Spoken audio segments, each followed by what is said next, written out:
एक बार एक शिक्षक ने अपने बच्चों से प्रश्न पूछा, बच्चों आपको 86,400 रुपए दे दिए जाएं और उन 86,400 रुपए में अगर कोई चोर आपका 10 रुपए चुरा ले तो आप क्या करोगे?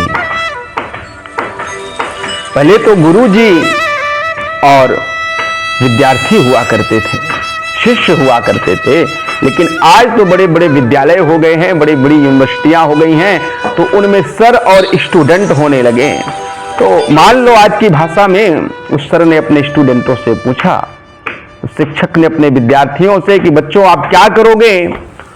तो उसमें से विद्यार्थी खड़े हुए, बोले सर हम उस 10 रुपए की छोटी सी तुच्छ राशि के पीछे ना भाग करके जो हमारे बचे हुए 86,390 रुपए हैं, मैं उनका रक्षा करूंगा और उसी को संभाल करके रखूंगा। शिक्षक ने कहा, बच्चों आपका आलोकन सत्य पर साबित नहीं हो रहा है, आपका आलोकन ठीक नहीं है। शिक्षक से बच्चों ने प्रश्न किया, सर क्यों? अरे 10 रुपए की तुच्छ राशि के लिए हम अपने इन पैसों को भी क्यों खोएं, या उस तुच्छ राशि के लिए हम अपने समय को व्यर्थ क्यों करें? तो शिक्षक ने कहा, बच्चों मेरा जो अवलोकन था वो समय को लेकर के था।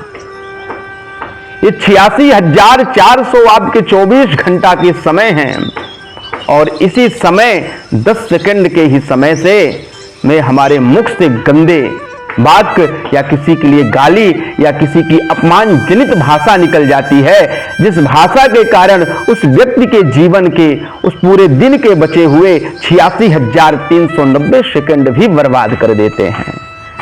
उस 10 सेकंड में कोई गाली हमारे मुख से 10 सेकंड के अंदर ही निकलती है, कोई कड़वी बात 10 सेकंड के अंदर ही निकलती है और उस 10 सेकंड का परिणाम ये होता है कि जीवन के बचे हुए 86,390 सेकंड भी बर्बाद हो जाते हैं। इसलिए भाई ऐसी वाणी बोलिए मन का आपा खोए, औरन को शीतल करें आपो शीतल होए।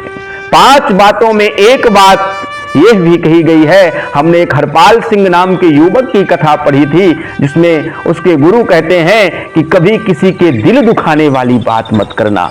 जो व्यवहार हमारे जीवन में हमें पसंद नहीं है, वह व्यवहार हम कदापि भूल करके किसी के साथ ना करें। इसलिए तुलसीदास जी महाराज भी कहते हैं, ऐसी वाणी बोलिए मन का आपा खोए, औरन को शीतल करें आपो शीतल होए।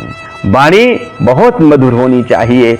स्वर्ग के लक्षण में भी चाणक्य जी ने बताए हैं, मधुरा च वाणी, वाणी बहुत मधुर होना चाहिए। पृथ्वी में रत्न में भी पृथिव्याम त्रीणि रत्नानि जलमन्यम शुभासितम मूढ़ैः पाषाण खंडेषु रत्नम संज्ञा विधीयते।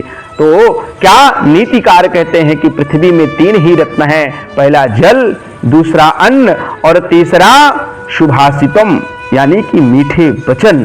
तो जीवन में भैया मीठा बनो, सहज बनो, सरल बनो, कभी किसी से कटु वाणी का प्रयोग ना करो, ना अपने से, ना अपनों से, ना समाज से, ना देश से, किसी से भी नहीं। सबसे बड़ा मधुर बोलें, बड़ा सुंदर बोलें। सबको सीताराम।